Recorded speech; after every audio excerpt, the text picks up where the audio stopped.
This session today is going to be, we're going to be thinking about our hand and foot connection. So lie on your back.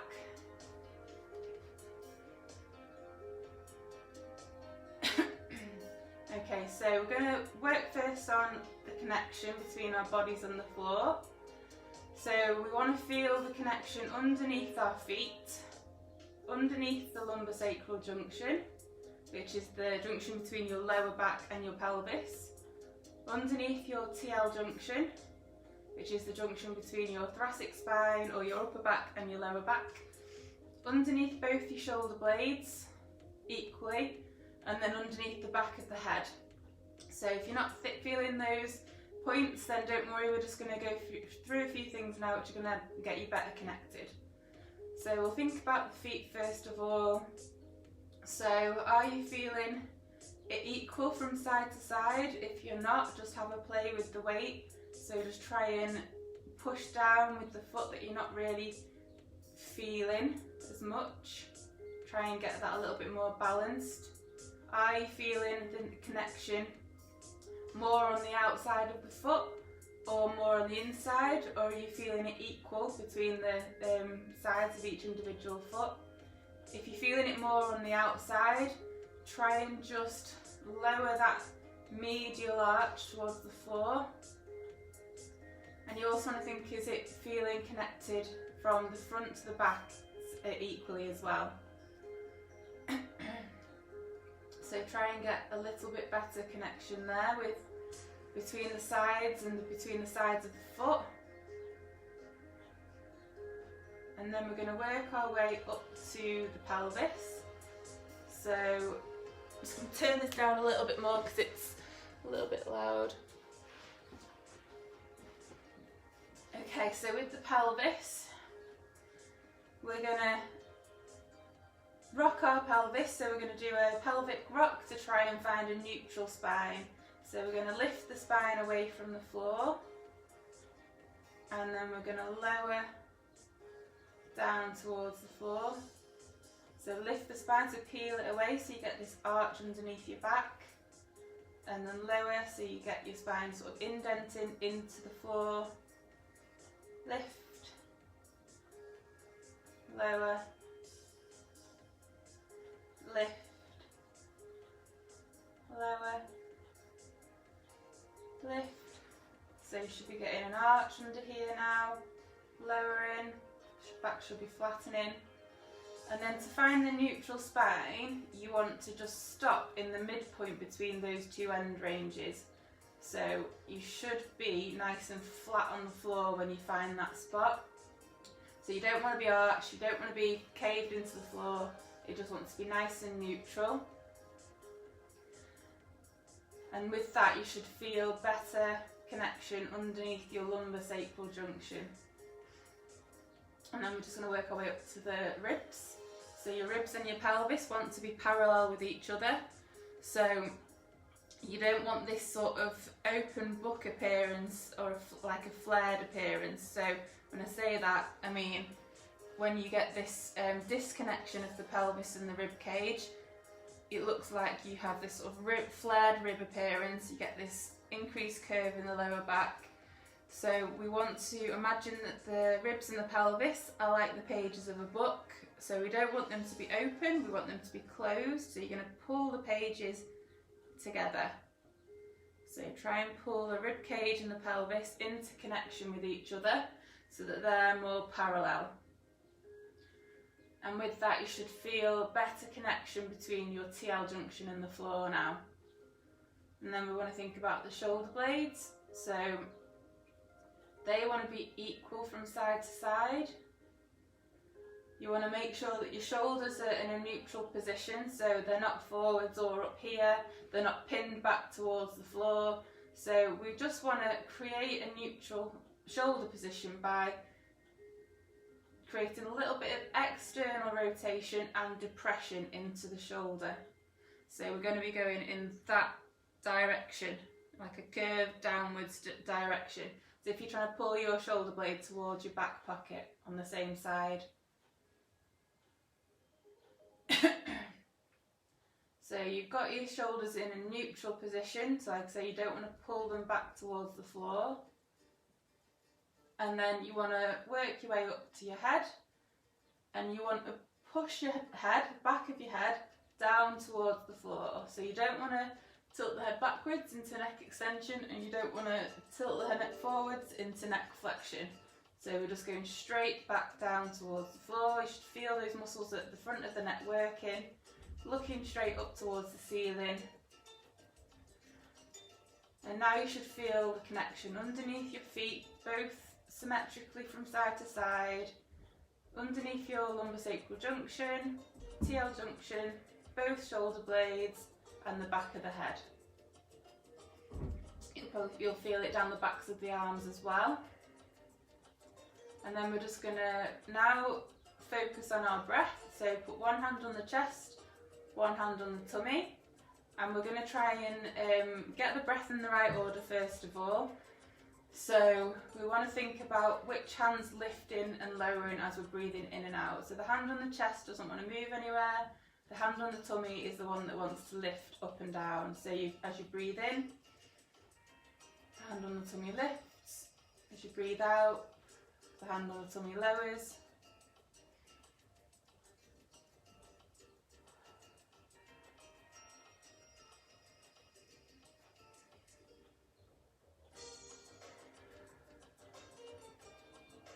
So just concentrate on your breathing.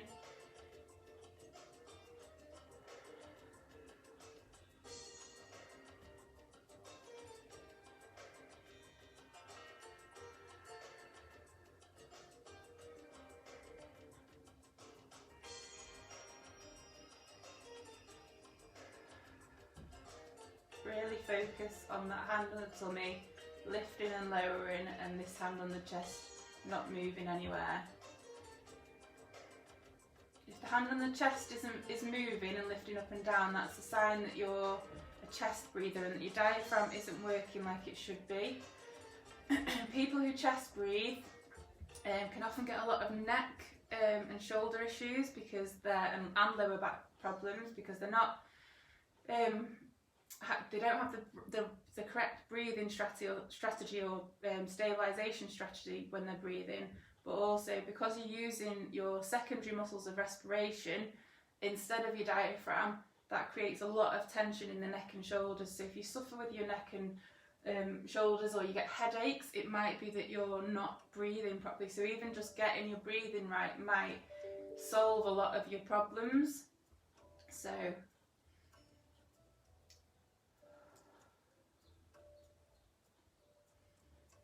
obviously you won't be using the secondary muscles of respiration unnecessarily.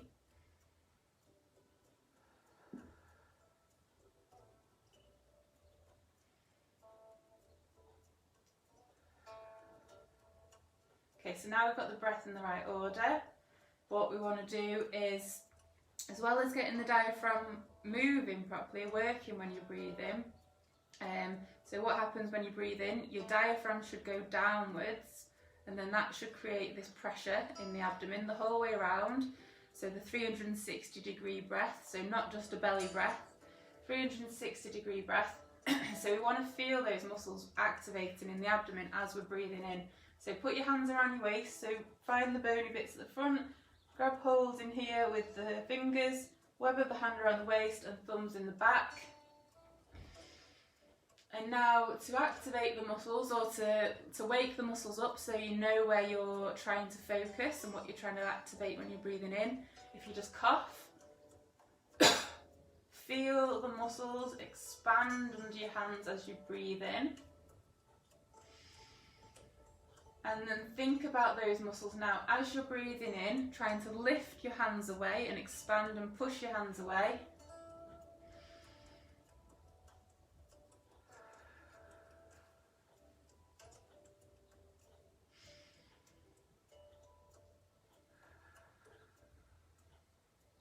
So you want to feel this equally from front to back and from side to side.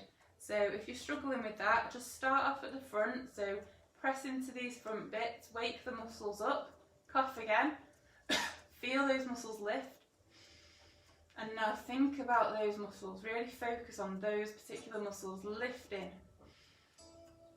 and pushing your fingers away.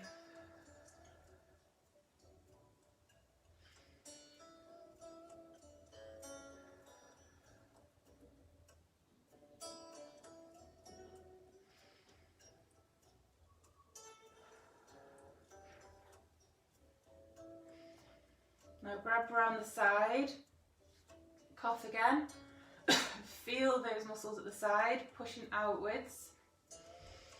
Think about inflating and pushing those muscles. I know that the air doesn't actually go into your abdomen, but just pretend that it does. Think about the air going down, inflating, expanding all those muscles.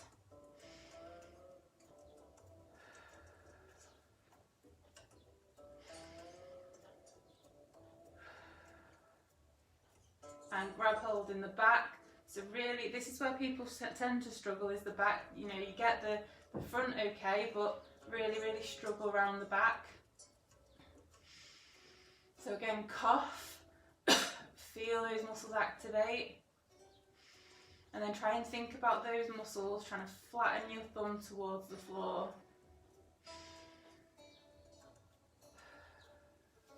Breathe in through your nose, out through your mouth, through pursed lips.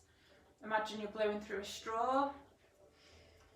And at the same time, whilst you're doing this, try and remember what your feet are doing. So try and make sure that your feet are, again, just feeling equal from side to side, and that you've not started to push one side into the floor more, that you've not started to go onto the outsides of the feet. Trying to keep your ankles in a neutral position.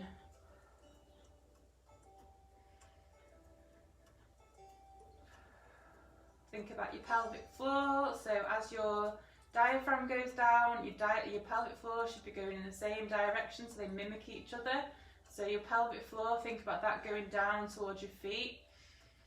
You'll feel that expand and push downwards.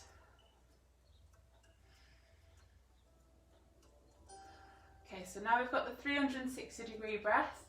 What we want to know is how to now create a brace, and to be able to brace and breathe at the same time. So when you're doing things day to day that require more stability, so like when you're lifting weights or carrying the kids or whatever it is you're doing that's like needs a bit more stability, you need to be able to brace. And a brace isn't a clench, it's not tense, you don't suck your belly button back towards your spine. It's an outward push. So you've created this 360 degrees of outward pressure. And then the cue to think about the brace is to imagine that you're farting. So outward push, imagine that first bit before you do a fart, you outward push the whole way around. So you breathe in, create that 360-degree breath, outward push to create that brace, and then keep those muscles active as you're breathing out. And then keep them active now throughout the breath in and out.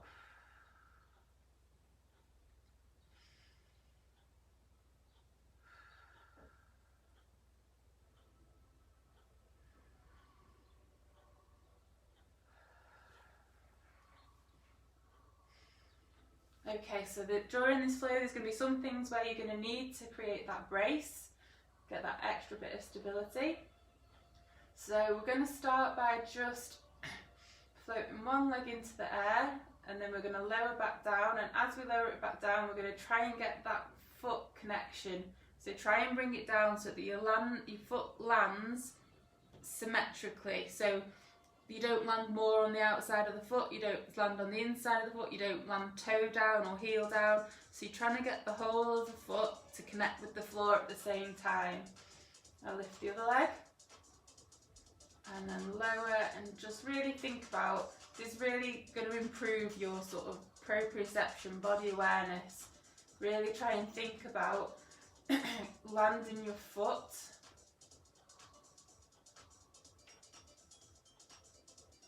fully connected with the floor.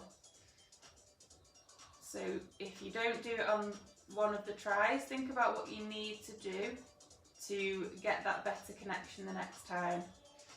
So I'm tending to do a little bit toe first, so I'm going to try and get, that was better. Again, I'm going toe first when I get my heel down a little bit quicker. That was better. So we're alternating legs at the moment. And that was toe first. So really think about what is happening with your feet. Too much heel.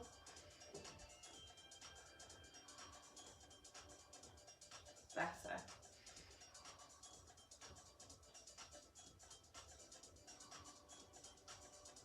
Better. Let's do a couple more.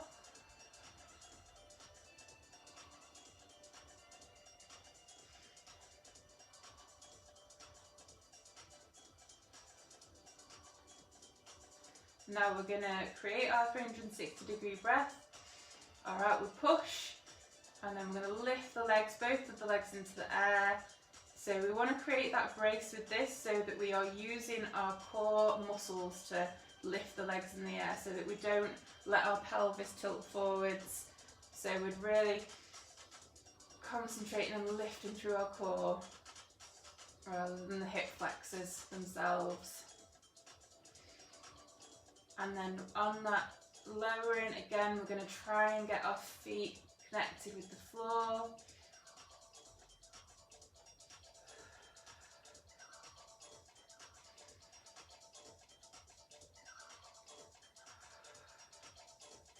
This movement only coming from the hips.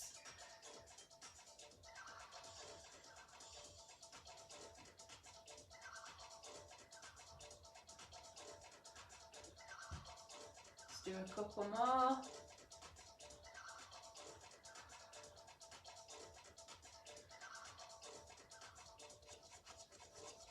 And then lift the legs into the air. Into this 3-month supine position. So your feet want to be higher than your knees. Ankles want to be neutral, so they don't want to be, so that your ankles are turned inwards or outwards. So they want to be completely in the centre, neutral. You want your feet to be slightly dorsiflex, which means they're pulling towards your head, but don't overshoot, don't try and pull them right away. You want your knees to be over your hips, so hips at around 90 degrees, and then some external rotation in the hip. And we're just going to roll onto our side. So we're going to lift our hands up, fingers pointed up towards the ceiling, hands pointed towards each other. Lift the head slightly, look to the left, and then we're going to roll onto our left side, and we're going to really control that movement. So what you don't want is to just flop down. You don't want to throw yourself back. You don't want to go pelvis then shoulders, or shoulders then pelvis. And when you land on your side, you don't want to have this banana spine. You want to be nice and straight through here, so you want this little gap here. So imagine you've got a Lego body, your body is moving as one. So hands up, facing each other, lift the head slightly, look to the left, take the lower arm down, this top hand's out straight as if you're sort of reaching for something, body's moving as one, legs back up, lift, look the other way, reach, and back.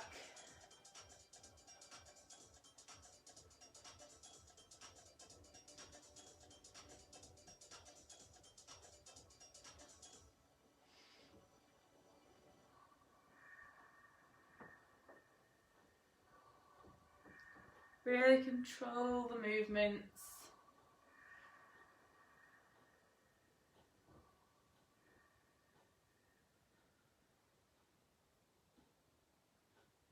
We'll just do one more each side.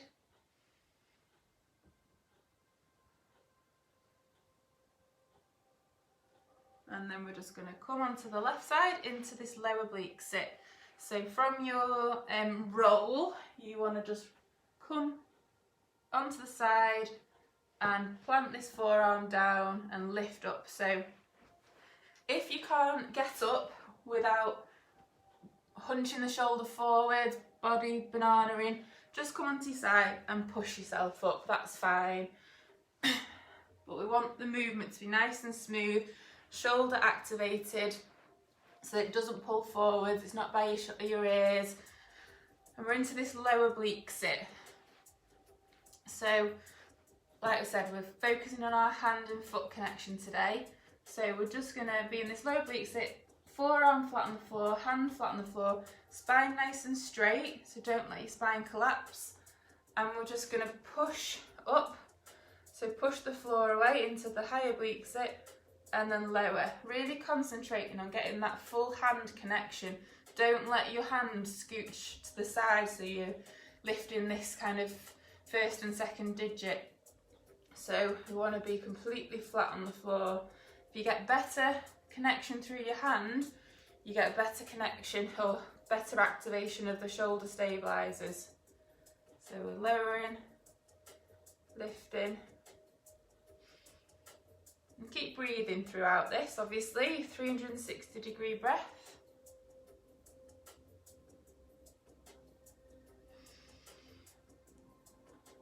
Making sure every time we're really focusing on that hand,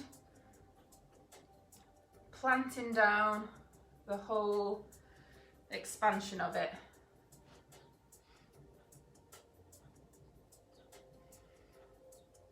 Let's do a couple more.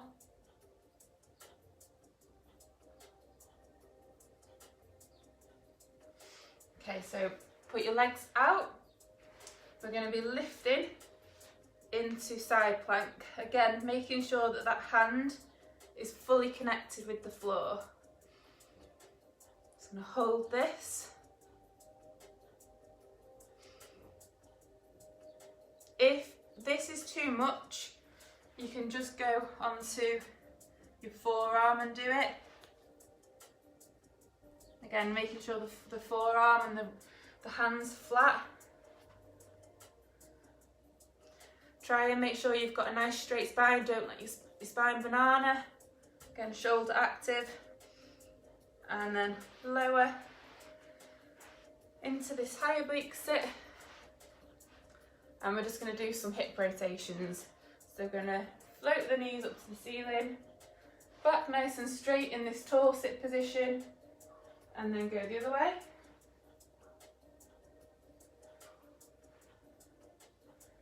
And we're alternating from side to side.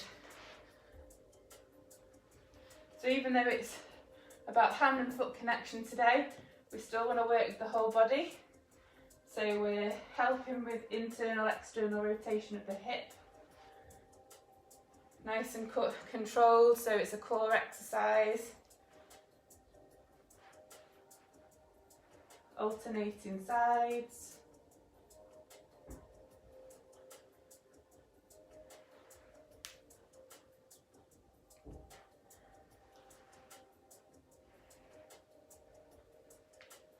Each time you come into the middle, make sure you're nice and upright, not rounding through the spine.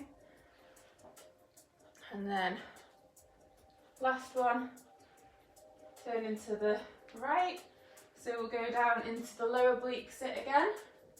So forearm flat on the floor, hand flat on the floor, got your mermaid legs, and we're going to do pushing away, so pushing the floor away into the high oblique sit and lowering, lift, thinking about the hand, making sure that that weight is equal, the whole of the hand, not lifting through that second and first and second digit.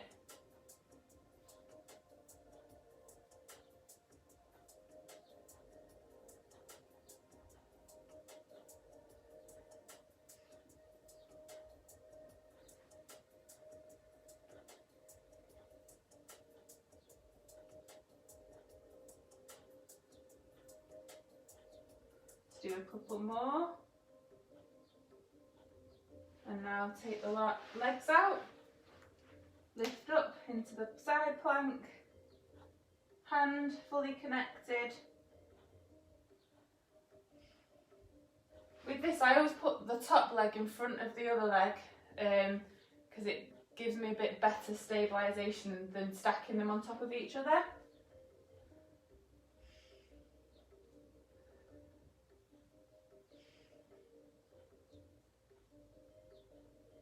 Try and hold.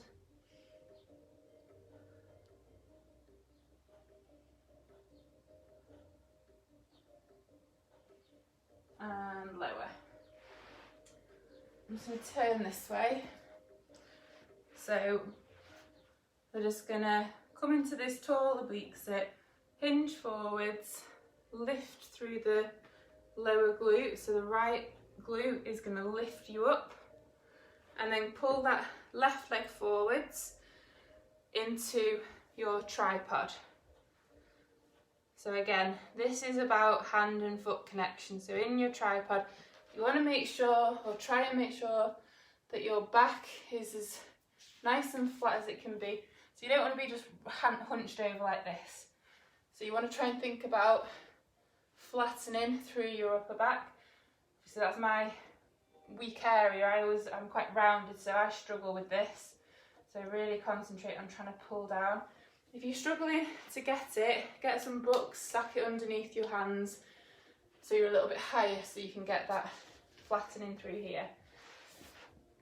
So we're in tripod, upper back nice and flat, thinking about our hands and our feet. So obviously both hands nice and connected, and the left foot. So think about what the foot's doing. If you're on the outside of the foot, try and pull it downwards on the inside. Make sure that you've got the weight front to back equal.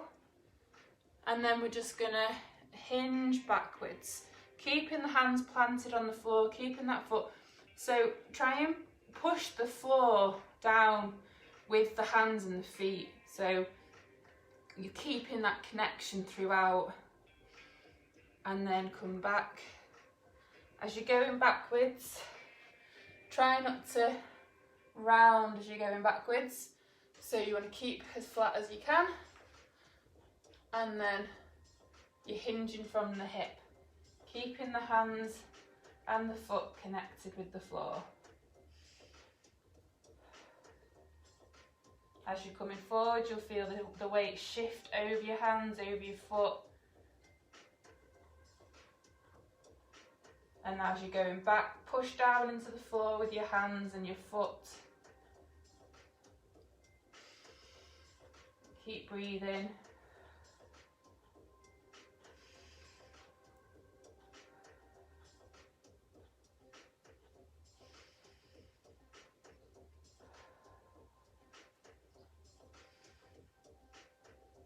Just do a couple more.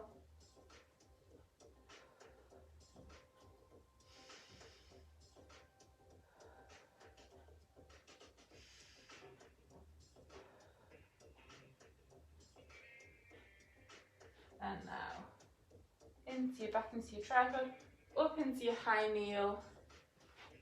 With your high kneel, make sure you're not too narrow. Bring that foot out a little bit. Pelvis.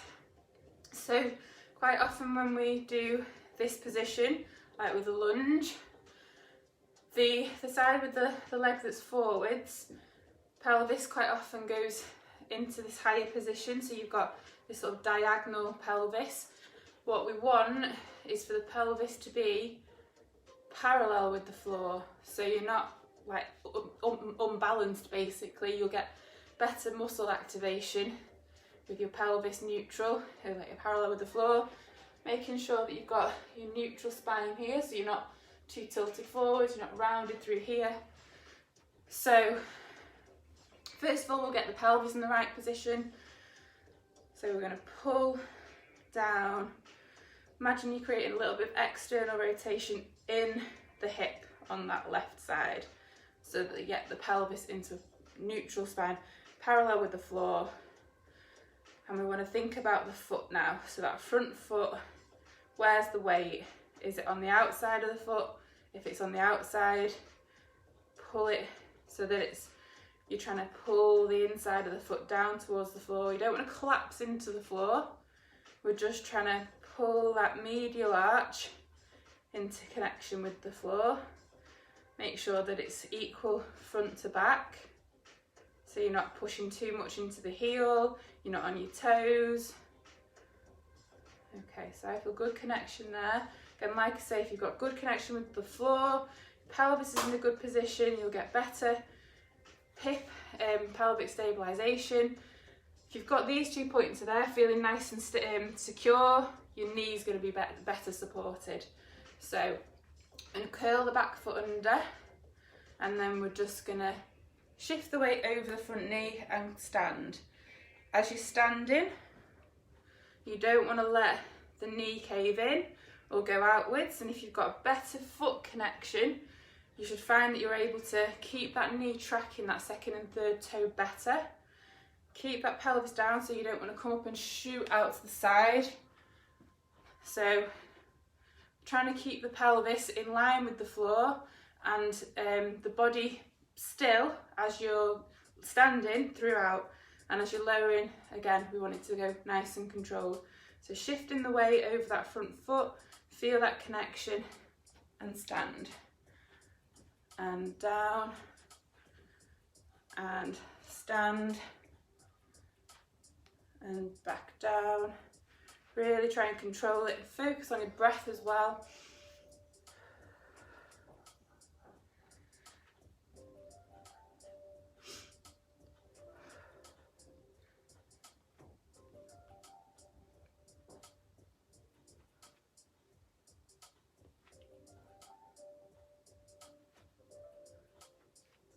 Thinking about what the foot is doing.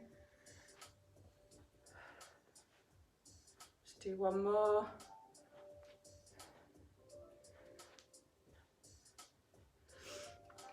Back down into your tripod, and then get the hands fully connected with the floor. Keep that back foot curled under. Pull that front leg back into bear. Hands fully in connection. Don't let that second finger lift up. Take that that right foot forwards.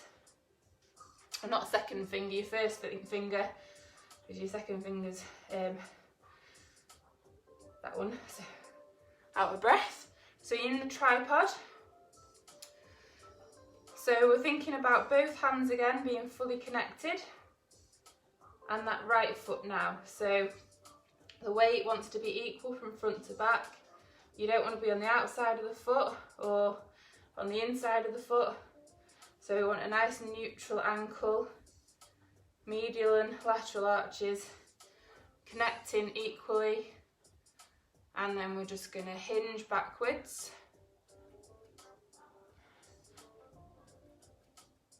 And push the floor down with the hands and the foot.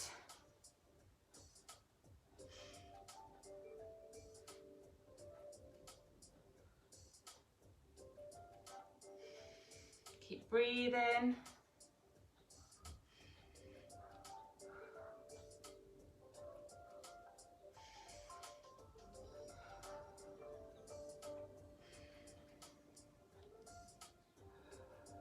Again, hinging from the hip, try not to let your lower back round.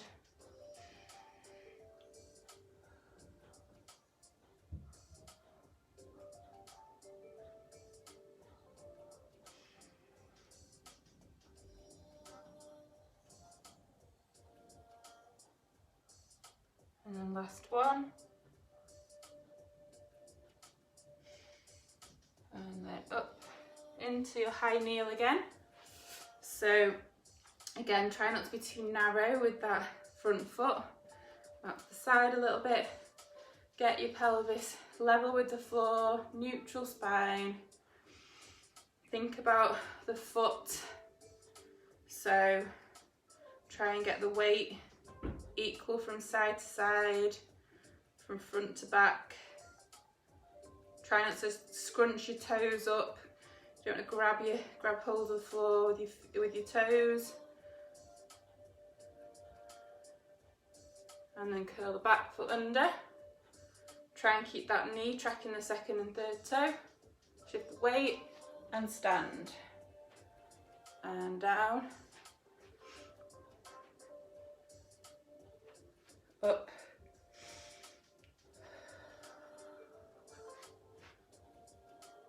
So keep doing that, standing and lowering.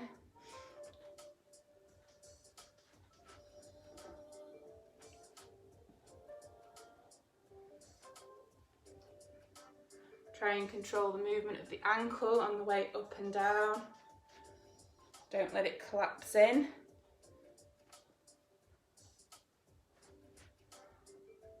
Let's do a couple more.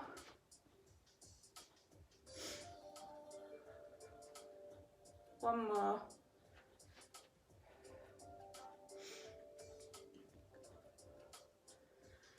And then we're going to bring this front leg back round, and then we're going to lower into this tall oblique sit. So you're going to pull the pelvis around, so bring that leg back. If I can show you this way, pull it back round here, and you're going to lower. Okay, so now you're in this high oblique sit, so hands should be on the floor, flat. Think about that connection again. Pull that right foot forward so it's in front of the left leg. Again, thinking about that connection, trying to make sure the weight is equal from side to side of the foot. Make sure the whole of the hand is flat. We're going to lift the pelvis and twist into this bear position. So hands fully connected with the floor, and then lower the other way.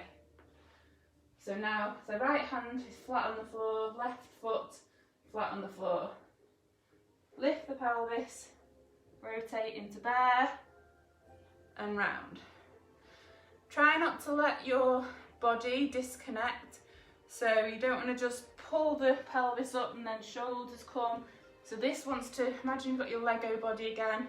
So lifting, twist round,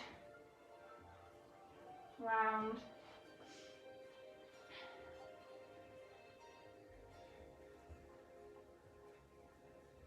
So alternating from side to side at the moment, each time getting that full hand connection in bear, and then in the high oblique, that full hand and opposite foot connection.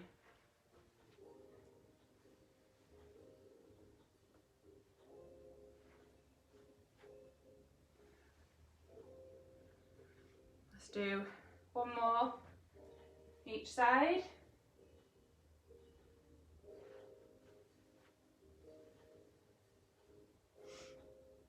And then you're going to finish in bear and come down to quadruped.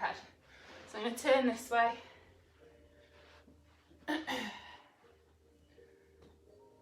Okay, so first of all we're going to do the quadruped sort of hinge or rock.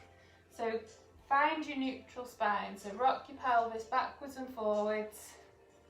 Find the midpoint where you've got your neutral spine position, so you don't want to be in lumbar extension or flexion. So you've got your neutral, and then we want to work on this upper back. So when we spend a lot of time sitting, we get this sort of, a lot of people tend to get this kyphotic position, or even if you don't spend a lot of time sitting but you've not got a very strong core, you tend to find that you develop this poor posture where you quite slouch, shoulders forwards, head forwards, and then people find it quite difficult to actually open up their upper back without open it, like just going into lumbar extension. So this position is going to try and show you how to create that extension in the upper back, keeping a neutral spine. So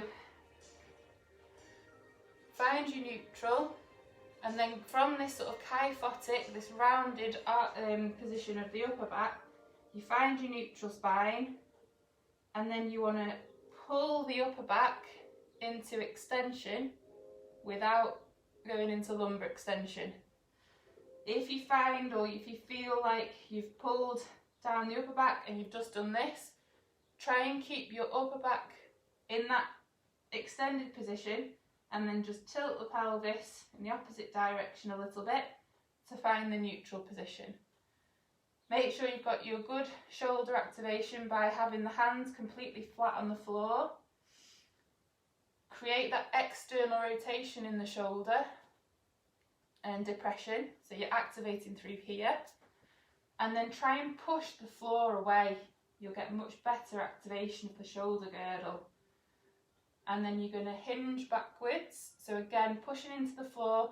Try and think about pulling the hand. Imagine you're sort of pulling your hand this way, but your hand isn't going anywhere, so you're just pulling down here and you're activating more through here. So find your neutral, upper back flat, push into the floor, so you're pulling your hand backwards but it's not actually moving anywhere. And we're going to hinge the hip, so we're rocking backwards, flexing the hip, no movement coming from the lower back, and then come forwards. Keep pushing the floor away, pull back down with the hands into the floor, activating through the shoulder, through the back of the shoulder, through here and underneath the shoulder.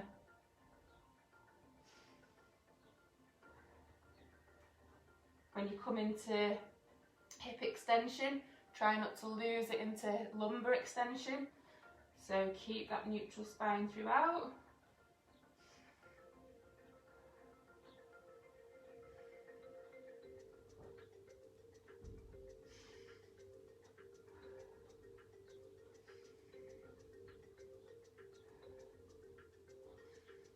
And then come forwards. Last one. Keep that hand connection. Back into the middle. Now we're just going to work on a little bit of weight transfer. So keeping your neutral spine, upper back flat. So we're just going to work on transferring the weight. So keeping both hands still flat on the floor, but transfer the weight into the right hand. So you're going to push down with the right hand and you're going to push down with the left knee. And now push down with the left hand and right knee. Try and spread your fingers wide as well. Don't be all closed with your hands. So you want to get a nice stable base, so get a big strong support like by spreading the fingers wide. And the middle finger wants to point forward, so you don't want to be twisted out to the side with your hands. So transferring the weight into the right hand, left knee, left hand, right knee. So pushing the floor away with the left hand and the right knee. Now with the right hand and the left knee. Left hand, right knee. So now you've got that connection with the left hand and the right knee. You're going to lift up the right hand and take that right shoulder into flexion, keeping that left hand fully connected with the floor. Bring the right hand down, connect with the right hand, left knee, take that left arm forwards, back down.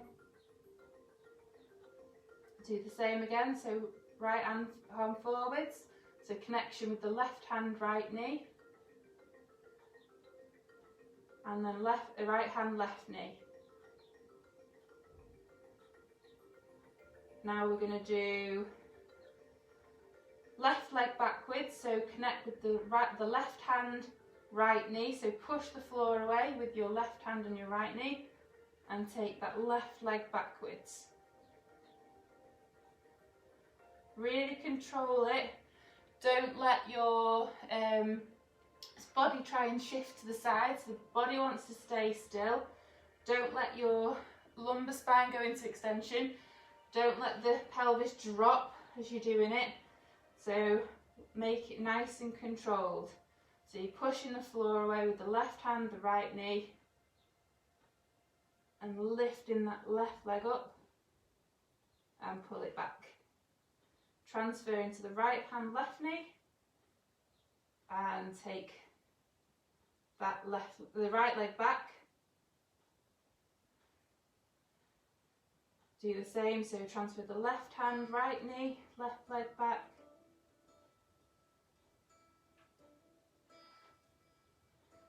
Now transfer the right hand, left knee, right leg back. So if you can tie all those together now, you'll transfer the weight into the left hand, right knee, and we're going to be lifting the right hand, the left leg, and pull it back in. Really controlling the movements. Try not to let your lumbar spine go from neutral. Try not to round your upper back. Keeping your hands flat on the floor. So transfer the weight to the right hand, left knee, left arm, right leg back. And we're just going to alternate those movements.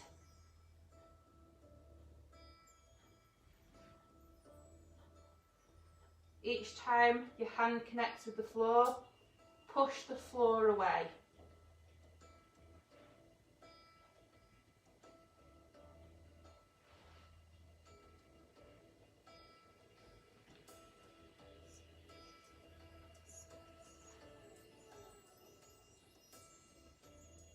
Last one each side.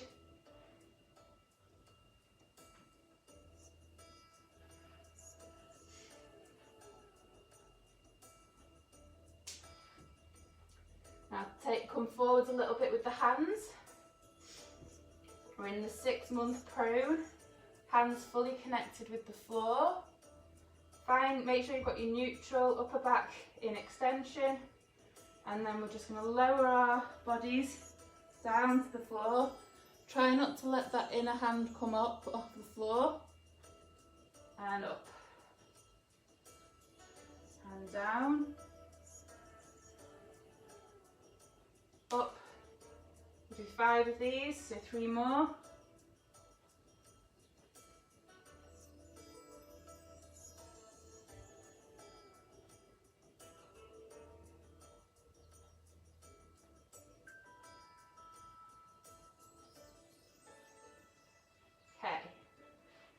Now we're going to make sure you've got your neutral spine, upper back flat, hands fully connected with the floor. Lift up your bum, so lift the knees off the floor so your back feet are curled underneath.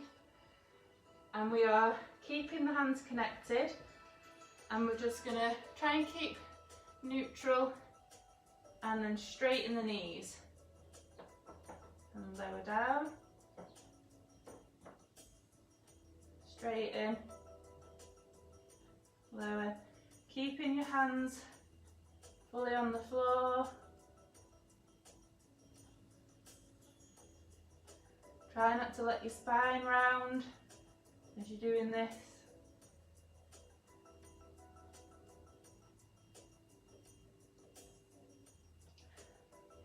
Last one. Now we're going to hinge backwards. So hinge in the hip. Try not to round the spine. Come forwards into low bear, into high bear, low. Keeping the hands fully connected throughout. Don't let the inner part lift. Now walk your hands backwards into the squat. Just come forward a bit. And think about that full connection with the floor. Front to back, inner and out of the foot. And we're going to just stand. And before we go back down to the squat, we're just going to do a little foot connection drill, which I picked up from Dr. Richard Ulm on one of his DNS courses in the squat. So we're going to get the feet to hip distance, comfortable distance apart. You want to drop your knees inwards so that you feel the weight shift to that medial arch. Then you want to rock backwards and forwards so that you feel the weight shift forwards and backwards. And you want to just stop where you feel like that you have equal weight from front to back. Now, keeping that medial arch on the floor, don't let this lift. Use your bum to pull the knees outwards. So now you should feel better connection from side to side, and you should be feeling equal from front to back. Find your neutral spine and then down into your squat. And up, keeping that foot connection. Down, up, down. One more. And up. And we're all done.